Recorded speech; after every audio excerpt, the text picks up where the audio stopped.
सूरह आल इमरान की आयत 103 ता 105 तिलावत की गई हैं, जिनका तर्जमा ये है, और सब मिलकर अल्लाह ताला की हिदायत की रस्सी को मजबूत पकड़े रहना और मुतफर्रक ना होना,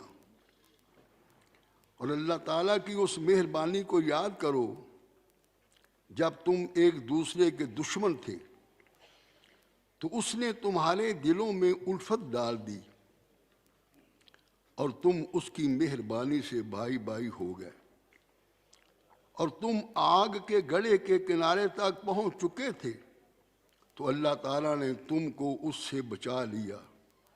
इस तरह अल्लाह ताला तुमको अपनी आयतें खोल खोल कर सुनाता है ताकि तुम हिदायत पाओ। और तुम में एक जमात ऐसी होनी चाहिए जो लोगों को नेकी की तरफ बुलाए और अच्छे काम करने का हुक्म दे और बुरे कामों से मना करे। यही लोग हैं जो निजात पाने वाले हैं। और उन लोगों की तरह ना होना जो मुतफर्रिक हो गए और अहकाम बैयन आने के बाद एक दूसरे से खिलाफ व इख्तिलाफ करने लगे। ये वो लोग हैं जिनको क़यामत के दिन बड़ा अज़ाब होगा। हदीस नबवी सल्लल्लाहु अलैहि वसल्लम वअन अनस रज़ियल्लाहु अन्हु अन्न नबिय्य सल्लल्लाहु अलैहि वसल्लम क़ाला ला तबागदू वला तहासदू वला तदाबरू वला तक़ातऊ वकूनू इबादल्लाहि इख़वाना वला यहिल्लु लिमुस्लिमिन अन यहजुरा अखाहु फ़ौक़ सलास। हज़रत अनस रज़ी अल्लाह ताला अन्हु बयान करते हैं कि नबी करीम सल्लल्लाहु अलैहि वसल्लम ने इरशाद फरमाया कि आपस में ना बुग़्ज़ रखो, ना हसद करो, ना दुश्मनी करो, ना क़ता ताल्लुक़ करो और अल्लाह ताला के बंदे भाई भाई बन जाओ। और किसी मुसलमान के लिए जायज़ नहीं कि वो अपने भाई को 3 दिन से ज़्यादा छोड़े।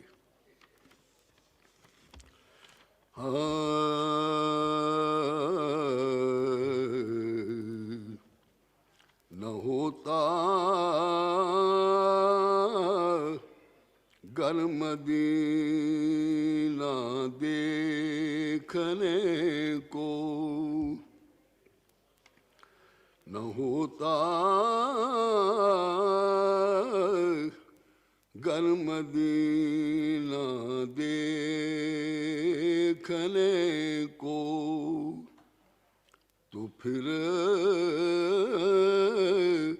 दुनिया में क्या था देखने को, तो फिर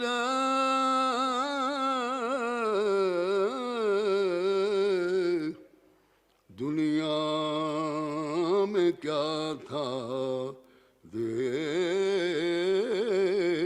देखने को।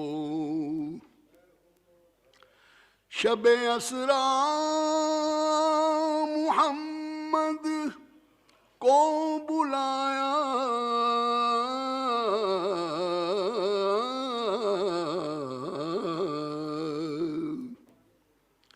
शब असरा मुहम्मद को बुलाया,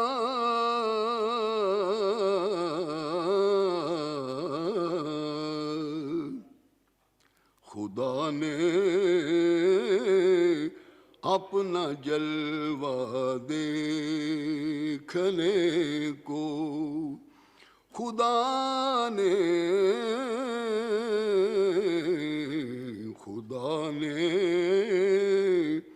अपना जलवा देखने को।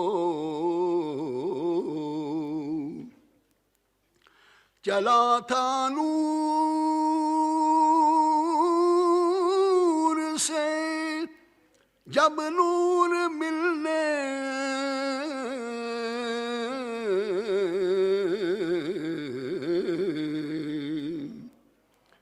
चला था नूर से जब नूर मिलने,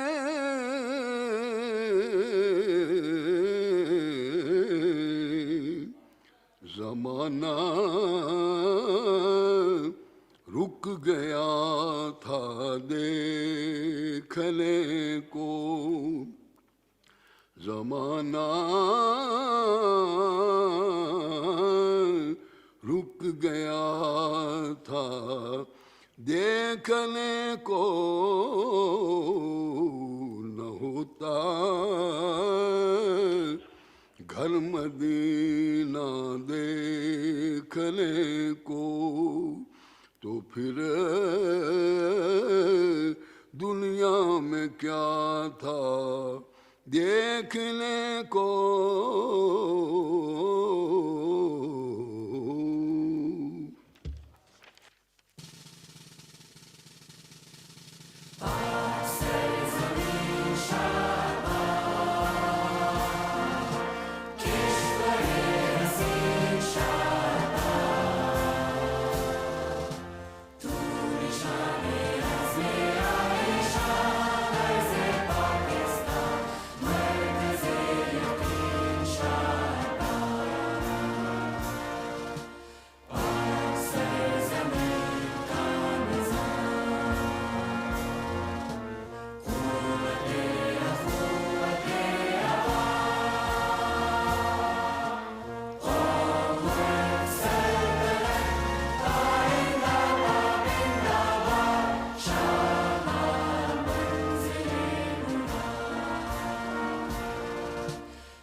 Bismillah ar-Rahman ar-Rahim. Oath taking. Now I request Mr. Nadeem Khan, member-elect, to rise in his seat and take oath.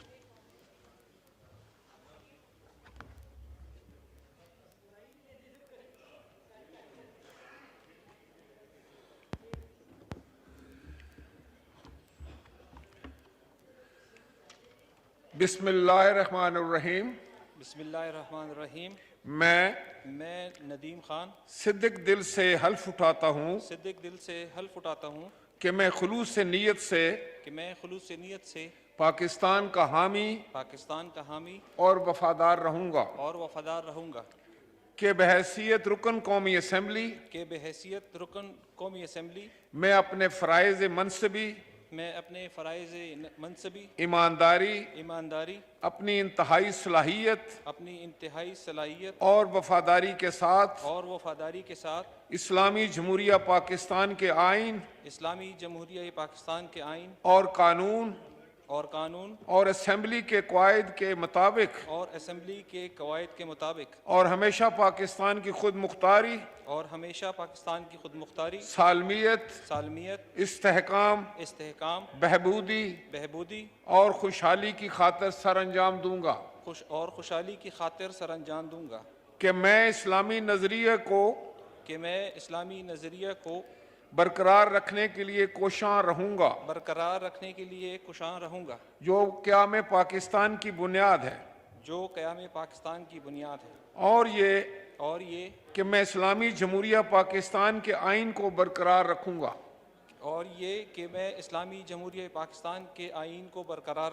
और उसका तहफ़्फ़ुज़ और दफ़ा करूंगा अल्लाह तबारक व तआला से दुआ है वो मेरी मदद और रहनुमाई फरमाए आमीन आमीन।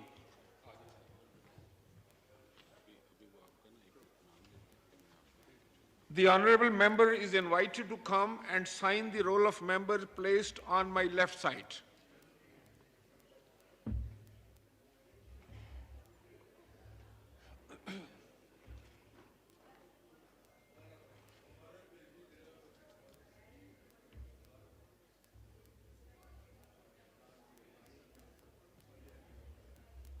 Sign कर लें। अस्सलाम वालेकुम।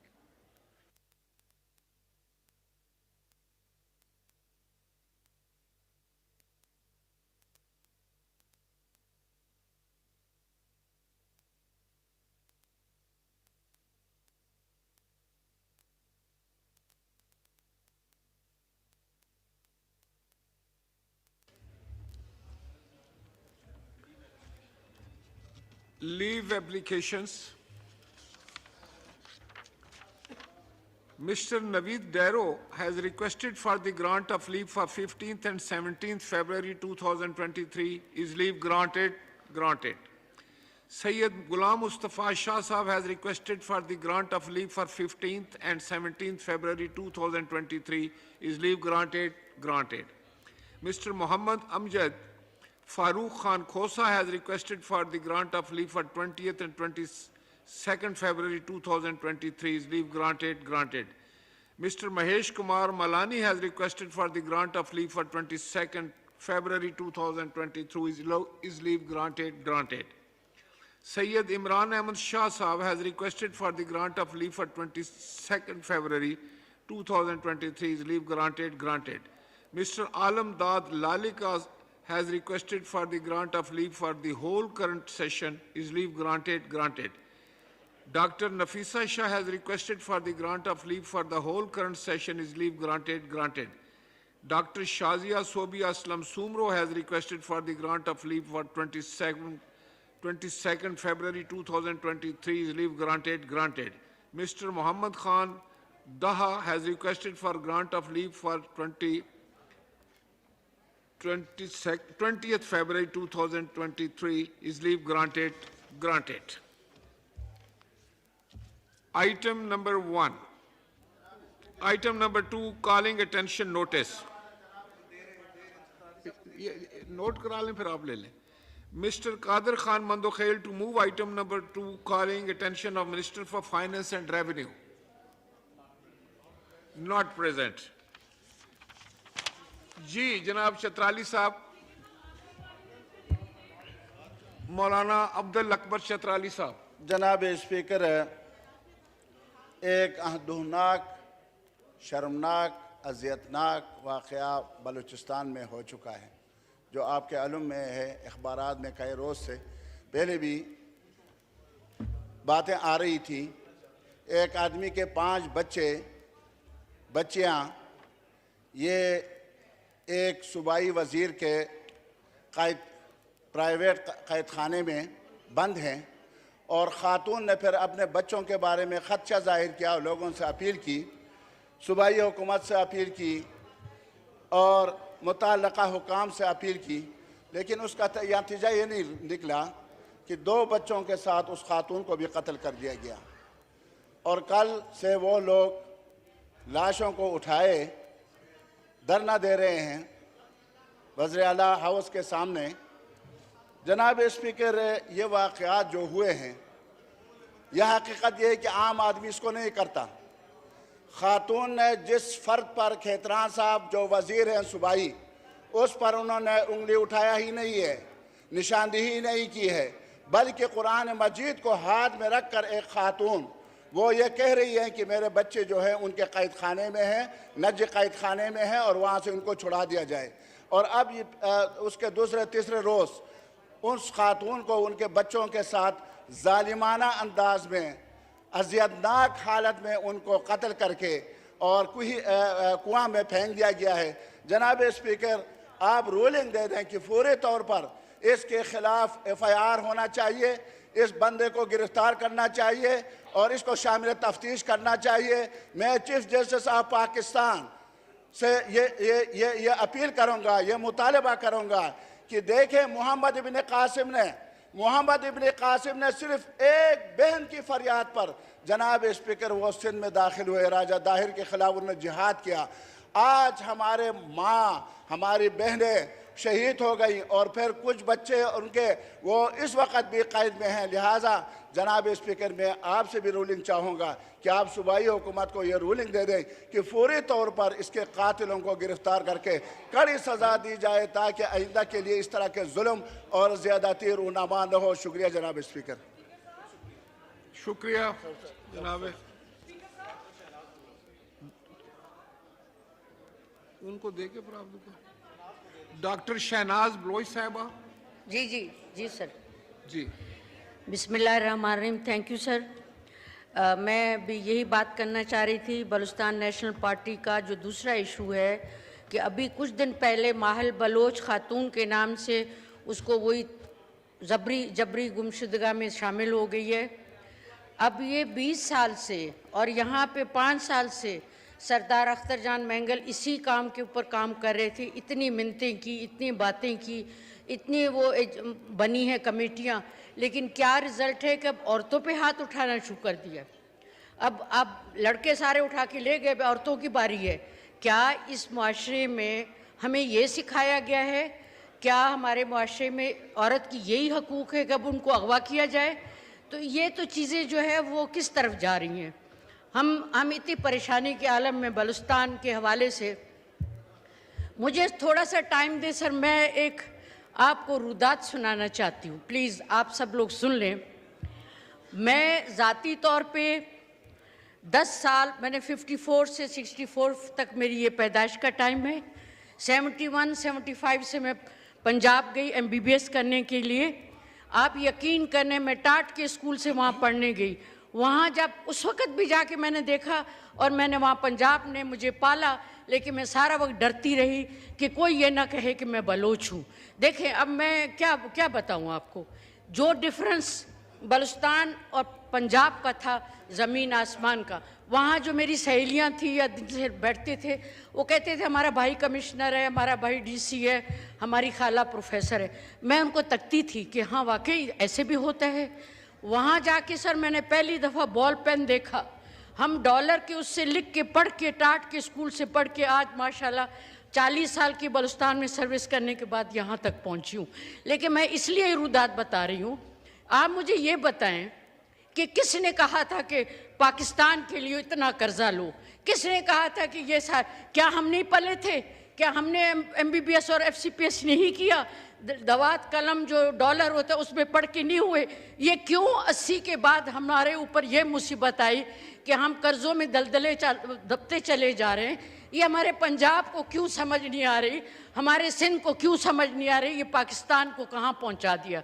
बलूचिस्तान तो था ही तबाह, अब जो आते आते जो है वो औरतों को भी उठाना शुरू कर दिया। ये बजट की बात हो रही थी, सब चीज़ें बातें मैं पहले भी मेंशन कर चुकी हूँ। मुझे कोई ब्लैक एंड वाइट में ये बता दे कि क्या गुनाह किया 1.5 करोड़ आबादी जो बलूचिस्तान में रहती है कि न रोटी है, न कपड़ा है, न मकान है, न तालीम है, न रोड है, न चीनी है। अब वो जो मैं बताना चाहती, सॉरी मैं थोड़ा सा मिस कर गई, जब वो 10 साल मैंने ज़िंदगी के गुजारे सर, हम जहाँ रहते थे वहाँ पानी भी नहीं था, बिजली भी नहीं थी, राशन पे आटा मिलता था, राशन पे चीनी मिलती थी। ये मैं 60 से 70 की बात कर रही हूँ, जहाँ वाले साहब जॉब करते थे। फिर हम पल पड़ गए ना, बड़े हो गए, सब इतने काबिल हो गए कि हम सब 20 ग्रेड के रिटायर्ड प्रोफेसर हैं। लेकिन ये मुझे बताया जाए कि ये 80 के बाद जो पाकिस्तान के साथ तमाशा हुआ है, ये किसका किया हुआ है? क्यों ये इतनी गुर्बत आ गई है? क्यों इतनी महंगाई आ गई है? अब मुझे बताएं कि बलूचिस्तान का एक एक बच्चा कहाँ जाए तो कहाँ? औरतें अगर वो हैं तो औरतों को उठा रहे, पढ़े कैसे, किधर से जॉब लेंगे? तो ये सारी चीज़ें जो है बड़ी अंधोनाक है। आप लोग ज़रा गौर से सोचें और मुझे कोई बताए कि ये मेरे पाकिस्तान पे इतना कर्जा क्यों है। हम बलूचिस्तान ने तो पाकिस्तान को ओन किया था, हमारे लीडरों ने, अताउल्लाह मैंगल साहब ने, मरहूम ने। अब अख्तर जान मैंगल इतने बात करते हैं आके, कोई सुनने के लिए तैयार ही नहीं। हर कोई ऐसे कह देता जी कोई बात नहीं, छोड़ो, क्या 1.5 करोड़ की आबादी? 1.5 करोड़ की आबादी का क्या मतलब है? जो छोटा भाई है वो जैसे सड़े जैसे मरे, आप लोग सब बर्दाश्त करते रहे? ऐसा नहीं करें प्लीज़। हर कोई अपने उसको रिव्यू करे, अपने पॉलिसी को ठीक करें। बहुत अच्छे लोग हैं, सब लोग अच्छे हैं, पंजाब ने भी पाला है, सिंध ने भी पाला है, लेकिन मैं एज ए पढ़ी लिखी खातून यही कहना चाहूँगी कि अपने पॉलिसियों को रिव्यू करें, हकदार को हकूक़ दें, सबके साथ इंसाफ करें, नाइंसाफ़ी ख़त्म करें। और ये जो पैसों का मामला है, ये बजट का मामला है, प्लीज़ ऐसा कर लें कि ये जितने भी मुस्लिम ममालिक हैं आपस में मिल के कोई ऐसा अदारा बना दें, कोई डोनेशन ले लें और पाकिस्तान का कर्जा ख़त्म करें। मेहरबानी जी। शुक्रिया। सैयद महमूद शाह साहब। शुक्रिया जनाब स्पीकर साहब। आपके इल्म में हो कि कल एक दिलखराश वाक़या बलूचिस्तान के ज़िला कोलू में पेश आया है, जिसमें 3 अफराद कत्ल किए गए हैं इंतहाई बेदर्दी के साथ। उसकी इंतहाई शदीद मज़म्मत करते हैं और मुतालबा करते हैं कि इस वाक़या की आज़ादाना तहकीकात की जाए और जो मुल्ज़िमान है उसे सज़ा दी जाए, ताकि इस किस्म का फिर दोबारा वाक़या पेश ना हो। शुक्रिया। शुक्रिया। मोहतरमा सायरा बानो साहब। शुक्रिया स्पीकर साहब। मेरे साथियों ने इसी वाक़े पे बात करनी थी, इन्होंने कर ली बहुत तफसीली। मतलब सब कुछ, हर चीज़ की कमी है वहाँ पर। भूख, अफलास, पानी नहीं, बिजली नहीं, रोज़गार नहीं, लेकिन जुल्म की ज़्यादती है वहाँ पर। मतलब कि वहाँ पर बर्बरियत इतनी ज़्यादा, और मतलब मुझे नहीं यकीन कि हम इसके किसी मंतकी अंजाम तक पहुँचेंगे। इंसाफ की आई एम सॉरी मुझे उम्मीद नहीं है। स्पीकर साहब, ये दूसरा जो है, कल हमारे एक बहुत बड़े इदारे नैब के सरबराह ने इस्तीफ़ा दिया, लेकिन साथ उन्होंने एक सवालिया निशान छोड़ दिया कि मैं ये दबाव बर्दाश्त नहीं कर सकता। खैर नैब एहतसाब तो था, बट वो पॉलिटिकल इंजीनियरिंग के लिए एक इदारा बनाया गया था अपने मुखालफिन को दबाने के लिए और डराने के लिए।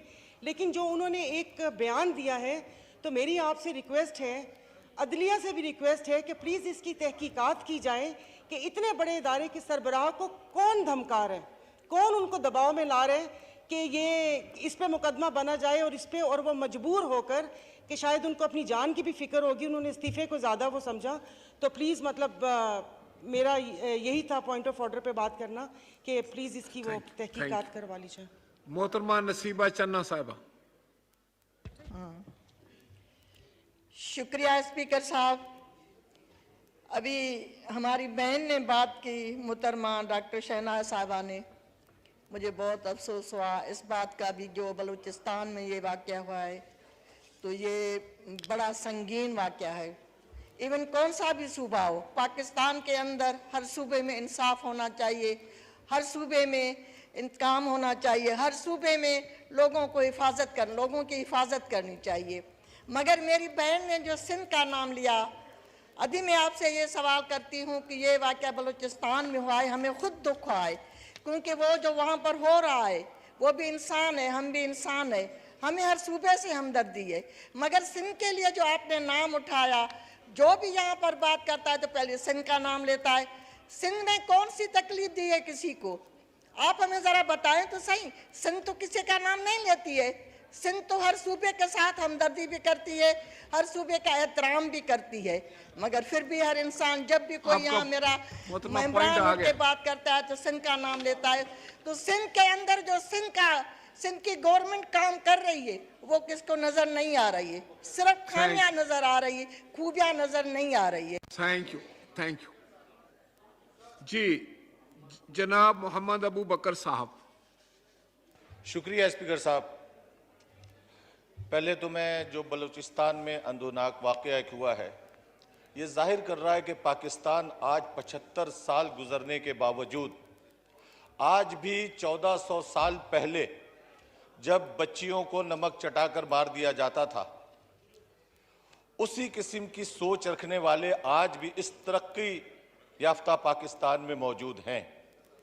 एक तरफ तो हमें शिकायत अदारों से रहती है कि वो किसी न किसी हवाले से, किसी क्रिमिनल एक्टिविटीज़ के हवाले से, चाहे वो मुल्क के ख़िलाफ़ कोई एक्टिविटीज़ हो या कोई माशरे के ख़िलाफ़ एक्टिविटीज़ हो, उस बुनियाद पर गिरफ्तारियां होती हैं और सालों उनका पता नहीं चलता।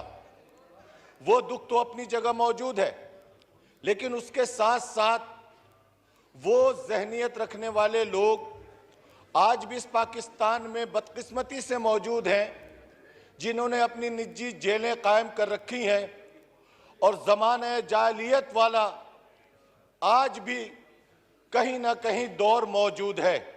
लिहाजा पाकिस्तान को बदनामी से बचाने के लिए और दुनिया को ये बताने के लिए कि ये सोच पाकिस्तान के 22 करोड़ अवाम की सोच नहीं है, ये सोच पाकिस्तान की हुकूमत की नहीं है, लिहाजा इस किस्म के इक़दामात को रोकने के लिए ऐसे इक़दामात उठाए जाएं।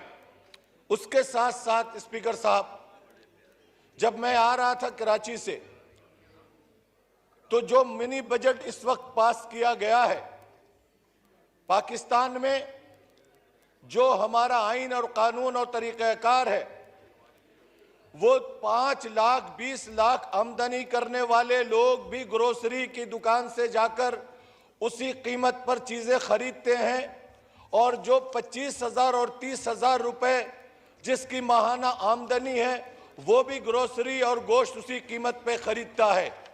गरीब और अमीर के लिए कोई यहाँ पे ऐसा निज़ाम नहीं कि गरीबों को कोई सब्सिडीज दी जाए।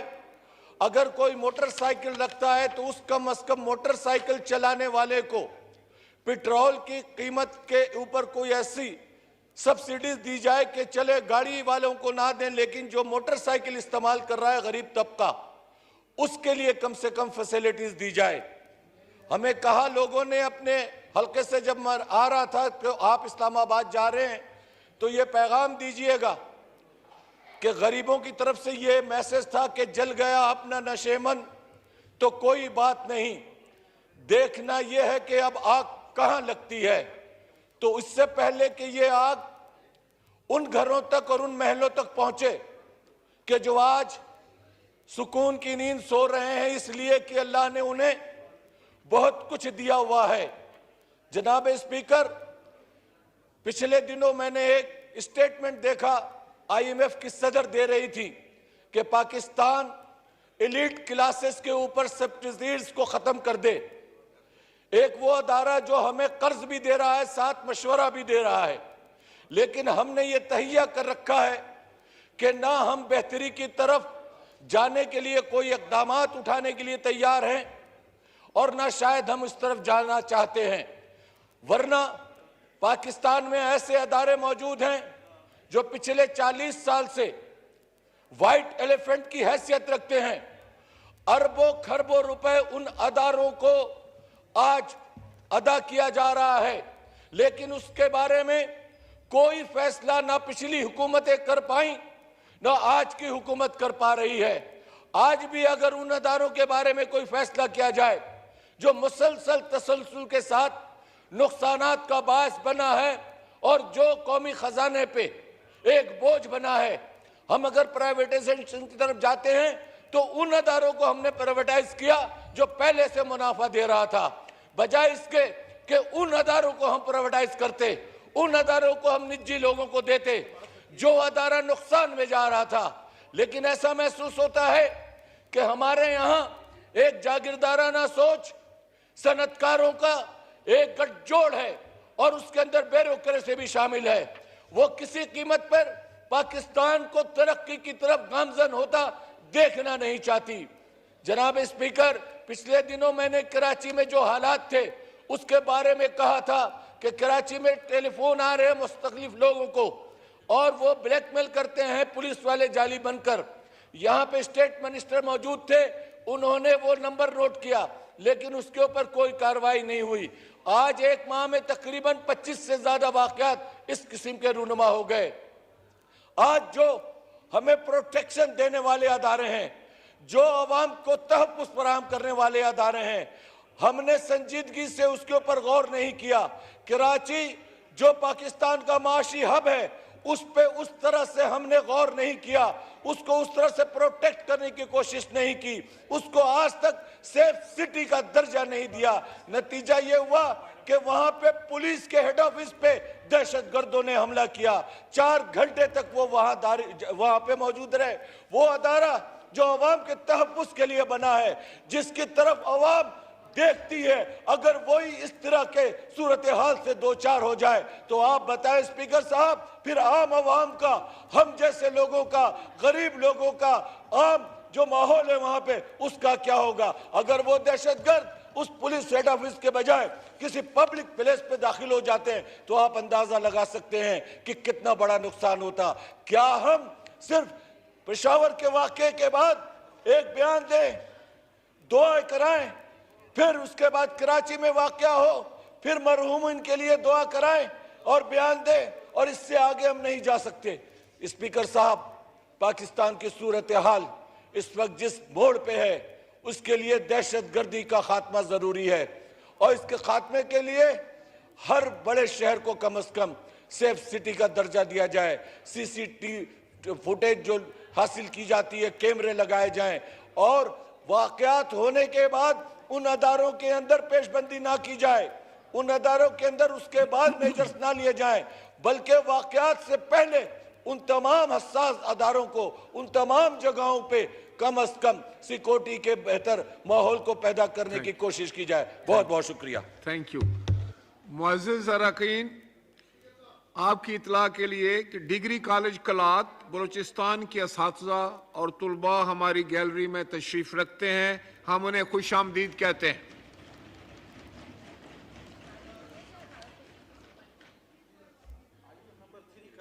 मैं आइटम नंबर 3 करके फिर आपकी तरफ आ जाता हूं। मोहतरमा Zeb Jafar, parliamentary secretary, to move item number 3. Thank you, Mr. Speaker.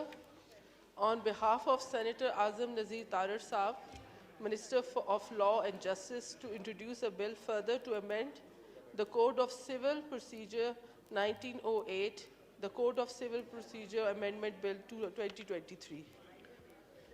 A bill further to amend the Code of Civil Procedure 1908, the Code of Civil Procedure Amendment Bill 2023 stands introduced. Item number 4. Mohtarama ज़ेब Jafar, Parliamentary Secretary, to move item number 4. Thank you, Mr. Speaker. On behalf of Mr. Ahmed, On behalf of Ahmed Hussain Deher Saab. On behalf of Ahmed Hussain Deher's Chairman Standing Committee on Interior, to move that the delay in the presentation of the report of Standing Committee on the bill to establish the Forensic Science Agency in the Islamic Capital Territory for forensic examination of document, materials, equipments, impressions of other objects. The Islamabad Capital Territory Forensic Science Agency Bill 2022 till today be condoned. Thank you. Ahmed Hussain डेढ़ साहब तशरीफ ले आए हैं, तो मैं चाहूँगा कि वो इसको पेश करें। Item number 4, mister Ahmed Hussain डेढ़, chairman standing committee on interior, to move item number 4।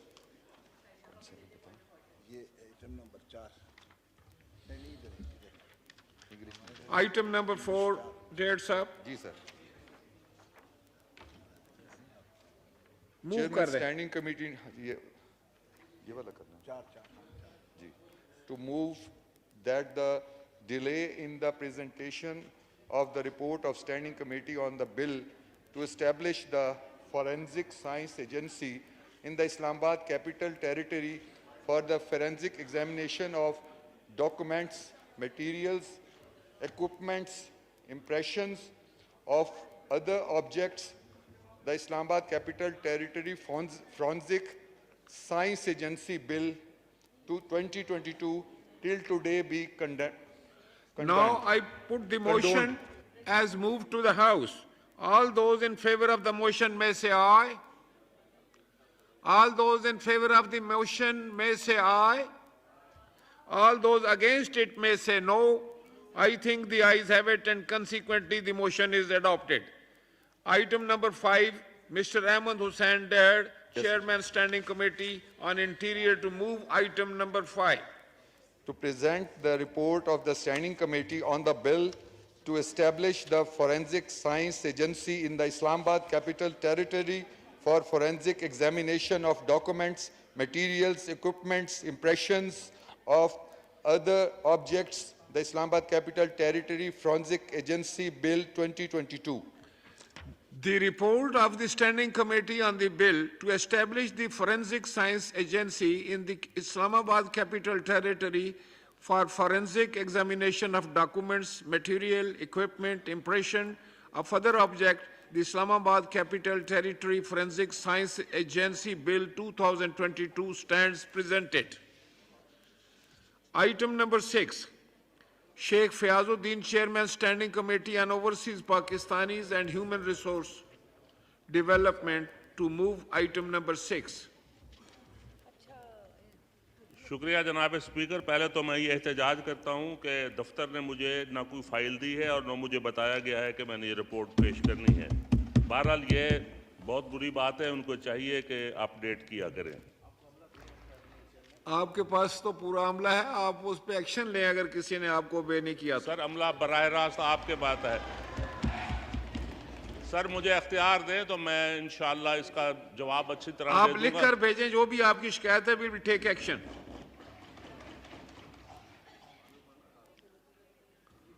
जनाब शेख फयाजुद्दीन साहब। Sir I beg to submit that the Human Resource Department to present the report of the Standing Committee on the bill further to amend the Immigration Ordinance 1979.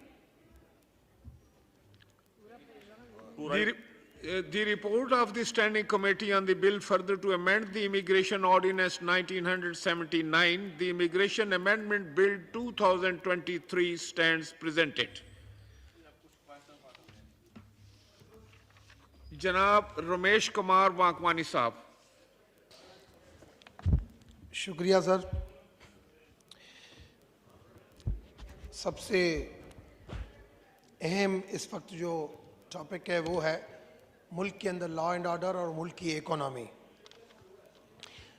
मेरी बहुत इसके ऊपर sir गहरी नज़र रहती है और मैं अमूमन जब भी ऐसे हालात होते हैं तो मैं उसके लिए पहले बताता हूं कि ये चीज़ें हम इस गलत डायरेक्शन के ऊपर जाते हैं, और मैं असेंबली में भी बात करके बताता हूं और मैं लिख के भी बताता हूं। हमारा ये माहौल कब ख़राब हुआ? जब अमेरिकन फ़ौज का इनखला हुआ अफ़गानिस्तान से, जिसके लिए हम तालियां बजा रहे थे कि ये हो रहा है वो हो रहा है, उस टाइम से ख़राब हुआ। मैंने उस टाइम पे भी यहाँ पे भी बात की थी और उस टाइम पे भी लिखा था कि हमें अपनी मुल्क की अपने इंटरनल इश्यूज के ऊपर देखना चाहिए, हमें उस इश्यूज के ऊपर नहीं देखना चाहिए। और उसका सबसे बड़ा नुकसान पाकिस्तान को होगा।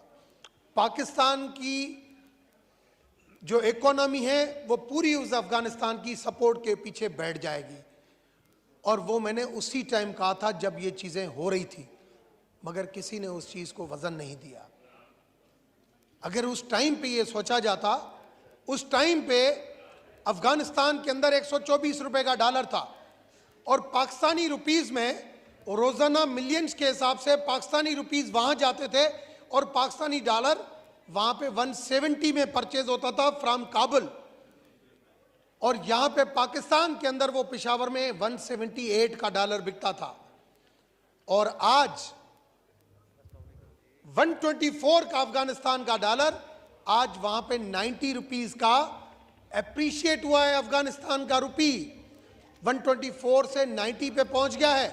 और पाकिस्तान का रुपी जो यहां पे इस वक्त 170 का उस वक्त था, आज यहां पे 265 270 का पहुंच चुका है, वो भी पाकिस्तान के अंदर। मगर अगर अफगानिस्तान जाओ तो अफगानिस्तान उसको मिलियंस 5 मिलियन डॉलर रोजाना आपके जो है वो स्पोर्ट्स के जरिए जा रहे हैं। आपके पास लिक्विडिटी कम हो रही है, कोई देखने वाला नहीं है। एक दिन के लिए बॉर्डर बंद हो जाते हैं, एक दिन के लिए खुल जाते हैं। आज से 1-1.5 साल पहले मैं शुमाली वजीरिस्तान गया था, वहां पे मैंने जीओसी के सामने बात की, फिर मैंने आके यहाँ पे बताया कि आपने फाटा के साथ जो कमिटमेंट किए वो कमिटमेंट पूरी नहीं कर रहे, और ये वक्त आएगा ये बंदे फिर डॉलर के पीछे, ये दहशतगर्दी दोबारा आपके मुल्क में आएगी। आपने जो कुर्बानियां दी हैं वो कुर्बानी आपकी ऐसे रायगान चली जाएंगी।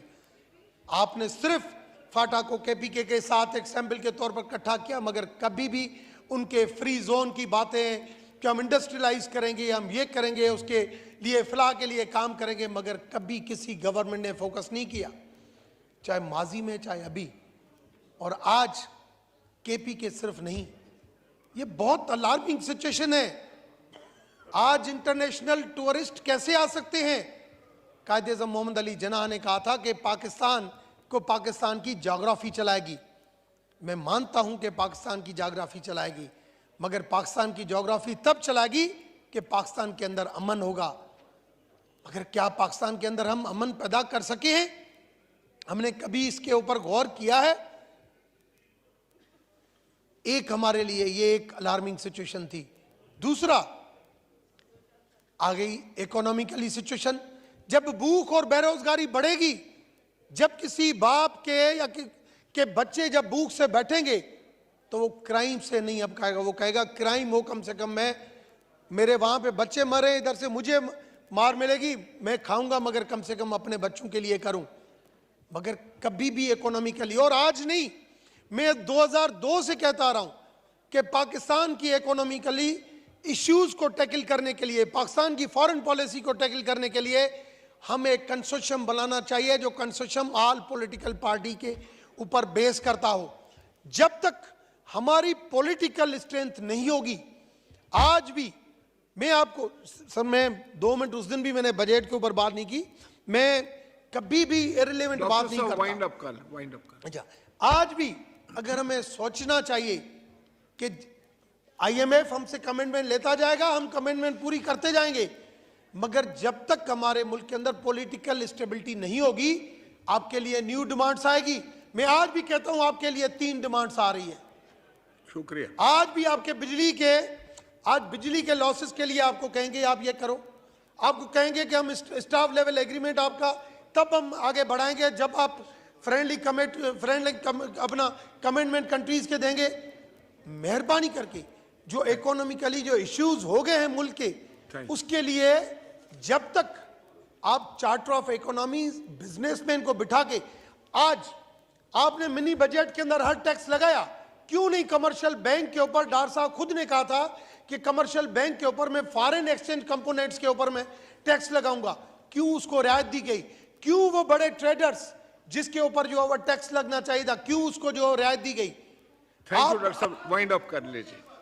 लास्ट मैं एक मिनट में, अच्छा, आज भी जो लॉसेस आप बिजली लॉसेस की बात कर रहे हैं, आप सिर्फ उसकी सब्सिडी के ऊपर जो बड़े बड़े लोगों को सब्सिडी देते हैं, आपका पॉइंट आ गया। हमें आपकी मर्जी है सर। मैं मोहतरमा शाइस्ता परवेज साहिबा, मोहतरमा शाइस्ता परवेज मलिक साहिबा। शुक्रिया स्पीकर साहब। स्पीकर साहब, मैं आपकी भी और तमाम हाउस की तवज्जो एक इशू की तरफ दिलाना चाहूँगी। डेरा इस्माइल ख़ान की गोमल यूनिवर्सिटी का कुछ दिन हुए अखबार में एक नोटिफिकेशन आया जिस पे वहाँ की सिक्योरिटी ऑफिसर्स ने, वहाँ की स्टूडेंट्स बॉडी ने, वहाँ के रेक्टर ने, वहाँ के तमाम लोगों ने साइन किया हुआ है। जनाब स्पीकर, उसमें लिखा हुआ था कि जो यूनिवर्सिटी की बच्चियाँ हैं उनको उनके क्लासरूम्स तक महदूद किया जाता है और उनको उनका जो एक कॉमन रूम है सिर्फ एक, वहाँ तक महदूद किया जाता है और उनको इजाज़त नहीं है कि वो यूनिवर्सिटी में बाहर निकलें या फिरें या बात करें। जनाब स्पीकर, ख़वातीन ने बहुत मेहनत और बहुत जद्दोजहद के साथ और बहुत मुश्किल से वो मुकाम हासिल किया है जहाँ वो आज शाना बशाना अपने भाइयों के, अपने बेटों के, उनके साथ मिल के कौम और मुल्क की तरक्की में अपना हिस्सा डाल रही हैं। जनाब स्पीकर, ये एक सोच है। हमें बजाय इसके कि हम अपने बच्चों को तरबियत दें और उनको औरत का एहतराम और इज़्ज़त करनी सिखाएं, हम उसके ऊपर तवज्जो नहीं दे रहे, हम बल्कि ख़वातीन को महदूद कर रहे हैं, उनके रास्ते बंद कर रहे हैं। आज उनको यूनिवर्सिटी के कमरों में महदूद किया जा रहा है, फिर उनको कहा जाएगा कि वो यूनिवर्सिटीज़ ना आएँ, फिर उनको कहा जाएगा कि वो घर से ना निकलें। ये एक सोच है, उस सोच के ख़िलाफ़ हम सबको खड़ा होना चाहिए। मैं आपकी और पूरे हाउस की तरफ से इस बात पर प्रोटेस्ट करती हूँ। स्पीकर साहब, आप भी तवज्जो नहीं दे रहे तो औरत को कहाँ तवज्जो मिली? आपके वो पॉइंट का पूछ रहा था। मेरा आई वुड लाइक कि आप you take notice of this, क्योंकि ये पाकिस्तान के अगर एक यूनिवर्सिटी में हो रहा है तो ये it can happen anywhere any time. हमें इसको आज रोकना होगा, हमें आज इसका सदबाब करना होगा। अगर हम आज बैठ के ये सोचते रहे कि ये आग हमारे घर तक नहीं आ रही तो ये आग बहुत जल्द पूरे पाकिस्तान में फैल सकती है। और हम आज अफ़गानिस्तान में लड़कियों को तालीम ना देने पर तड़प भी रहे हैं, प्रोटेस्ट भी कर रहे हैं और सब कुछ कर रहे हैं, लेकिन जब ये बात हमारे अपने घर आती है तो हम खामोश तमाशाई बने रहते हैं। I would like you to take notice of this and आप पूछें कि ये क्या है और ये क्यों हुआ है, बजाय वहाँ माहौल बेहतर करने के, वहाँ लड़कियों को और लड़कों को को एग्जिस्ट करने देने के बजाय अगर आप इस तरह की कदगने लगाएंगे तो ये आने वाले वक्त के लिए ख़वातीन के लिए बहुत मुश्किल दौर होगा। And we will not concede the space which has been given to us. हमने इसके लिए बहुत जद्दोजहद की है और I protest and I would like कि यहाँ जितने मेरे मेंबर्स बैठे वो इसका सदबाब करें। बहुत शुक्रिया जी। शुक्रिया मोहतरमा शाइस्ता परवेज़ मलिक साहिबा। आपने जो ये नुक्ता उठाया है, मैं चाहूँगा कि minister for education, federal education जो है, इस पे जो है वो एक रिपोर्ट जो है हमारे सामने पेश करें ताकि हम हाउस के सामने रखें उसको। जी नेक्स्ट हैं जी मोहम्मद जमालुद्दीन साहब। शुक्रिया जनाब स्पीकर साहब। मैं भी एक अहम मसले की तरफ अब की भी और इस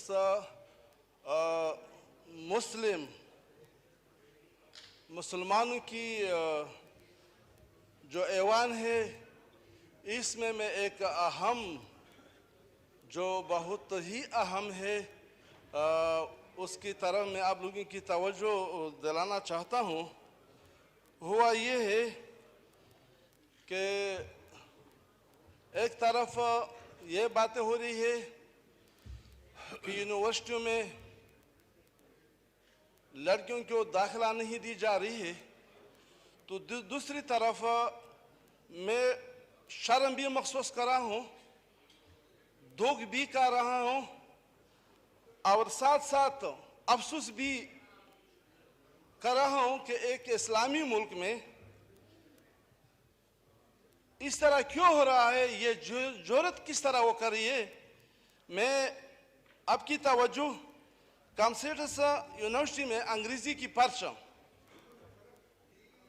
तो मैं वो पर्ची की अल्फाज भी दोहरा रहा हूं कि अंग्रेजी पर्ची में उसने किस तरह अल्फाज, उसे सवाल किस तरह सवाल किया है। अगरचे है शर्म की बात है, लेकिन मैं इस ऐवान के सामने पाकिस्तानियों को सुनाना चाह रहा हूं कि वही यूनिवर्सिटियां जो हम अपने बच्चों को लाखों रुपए फीस अदा करके वहां दाखिल करते हैं और उस पर फख्र भी करते हैं। जनाब स्पीकर साहब, पर्चा में सवाल किया जा रहा है,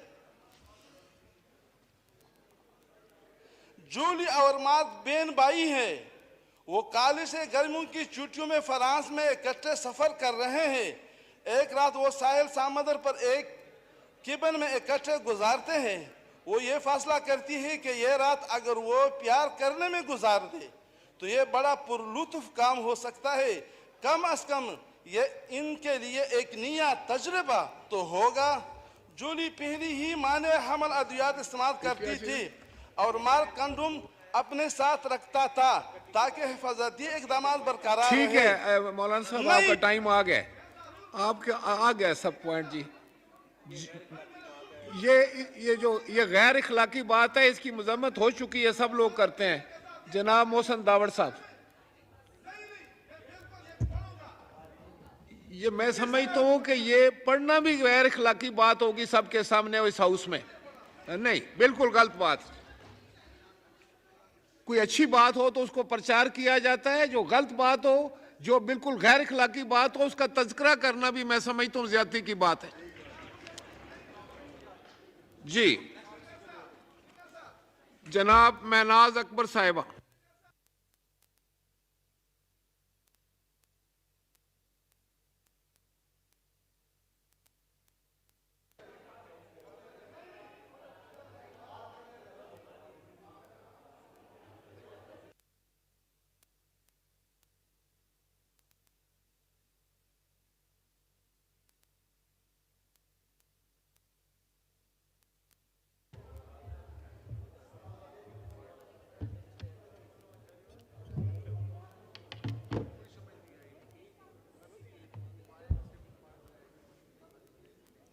बिस्मिल्लाहिर्रहमानिर्रहीम। स्पीकर साहब, आपका बहुत बहुत शुक्रिया।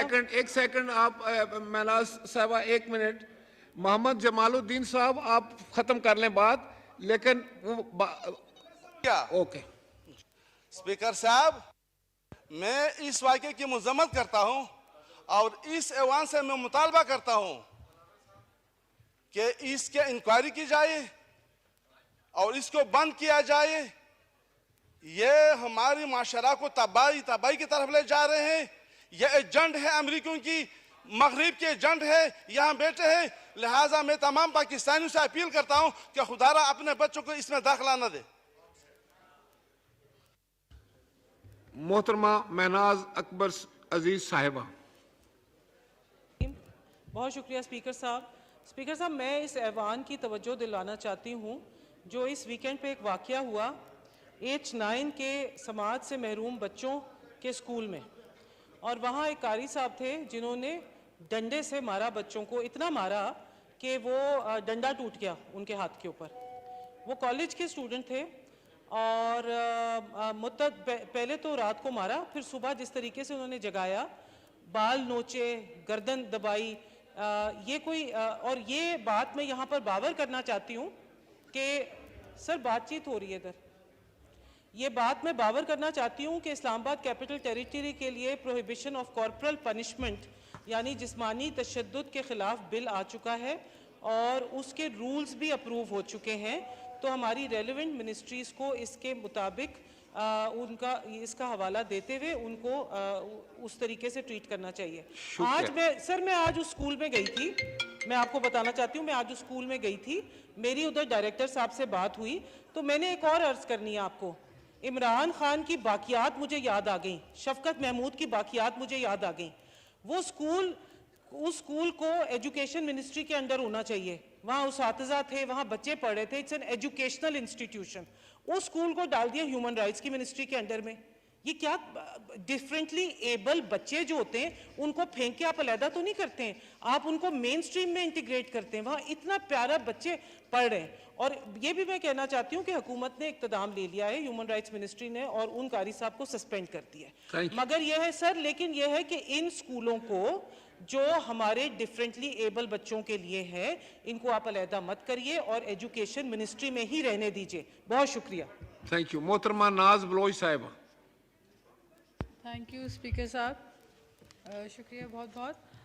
स्पीकर साहब, मैं तवज्जो दिलाना चाहती हूँ इस बारखान वाले वाक़ये की तरफ। मुझसे पहले भी मुअज़्ज़ज़ मेंबरान जो है इस पे बात कर चुके हैं, लेकिन ये बहुत ही दिलखराश वाक़या जो बारखान में पेश आया।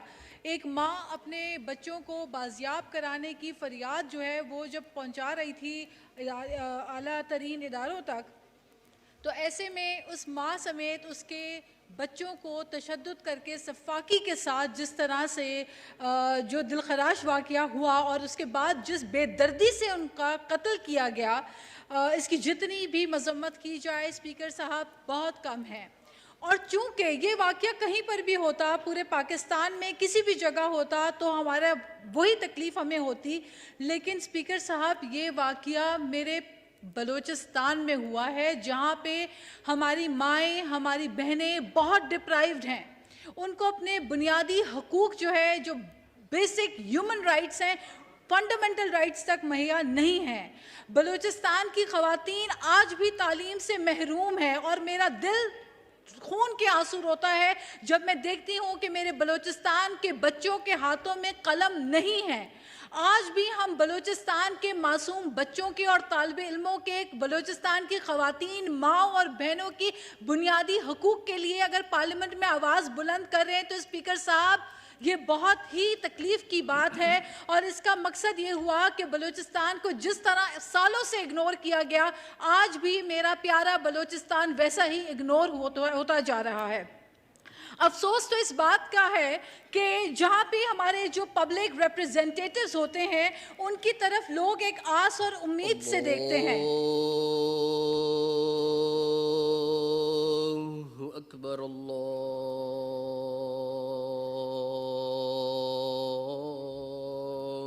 अकबर, अल्लाहु अकबर, अल्लाहु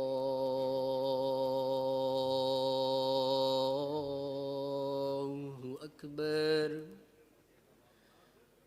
अशहदु अल्ला इलाहा इल्लल्लाह,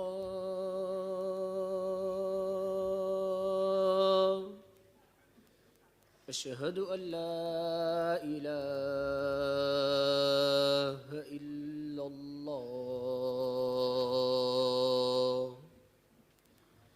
अशहदु अन्ना मुहम्मदर रसूलुल्लाह,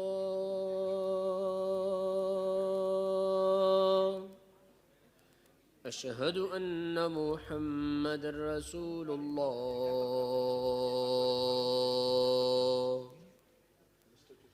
हय्या अलस्सलाह,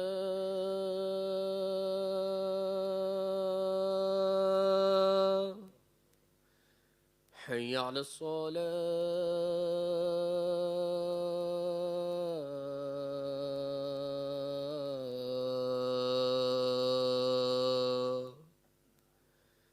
हय्या अलल फलाह,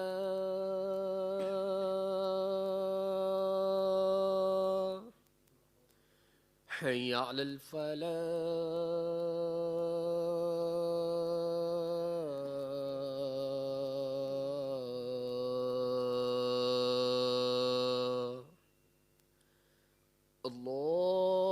अल्लाहु अकबर, अल्लाहु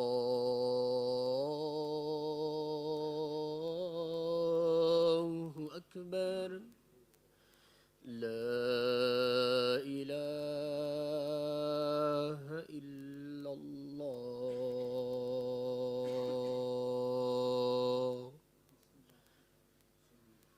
नाज बलोच साहब वाइंड अप कीजिए जी प्लीज। स्पीकर साहब, स्पीकर साहब, मैं गुजारिश ये कर रही थी कि जो पब्लिक रिप्रेजेंटेटिव्स होते हैं उनकी तरफ अवाम एक उम्मीद की नज़र से जाती है और तवक्को करती है कि वहाँ से उनको इंसाफ मिलेगा, लेकिन जिस तरह की खबरें आ रही हैं, जो बलूचिस्तान का वाक़या हुआ, वो बड़ी खौफनाक खबरें आ रही हैं। अगर अवाम अपने पब्लिक रिप्रेजेंटेटिव्स के हाथों उनकी ज़िंदगियाँ महफूज नहीं हैं तो ये बहुत ही, मैं समझती हूँ, लम्हा फ़िक्रिया है। मेरी आपसे गुजारिश है कि आप इसमें इस पूरे मामले की तहकीकाती रिपोर्ट, और पहले तो तहकीकात की जो है के लिए आप इस पर अपनी रूलिंग्स दें, और तहकीकात के बाद इसकी जो तहकीकाती रिपोर्ट है वो पार्लियामेंट्री कमिटीज़ के सामने लाई जाए, क्योंकि ये बेसिक ह्यूमन राइट्स का मामला है। और इसी तरह के दिलखराश वाक़ये जब होते हैं तो दुनिया भर में पाकिस्तान की एक नेगेटिव जो परसेप्शन है वो बढ़ता जाता है। हमें न सिर्फ दुनिया को दिखाना है कि हम अमन पसंद लोग हैं, बल्कि हमें बुनियादी तौर पे अपने ख़वातीन को, अपने लोगों को महफूज करके ये साबित करना होगा कि Pakistan is a peaceful country and we are peace lover people. Thank you. शुक्रिया। ये सूबाई हुकूमत का मामला है, उनसे वफाक जो है वो रिपोर्ट ले रहा है इस मामले की। ईवान की कार्रवाई बरोज़ जुमा 24 फरवरी 2023 दिन 11 बजे तक मुलतवी की जाती है।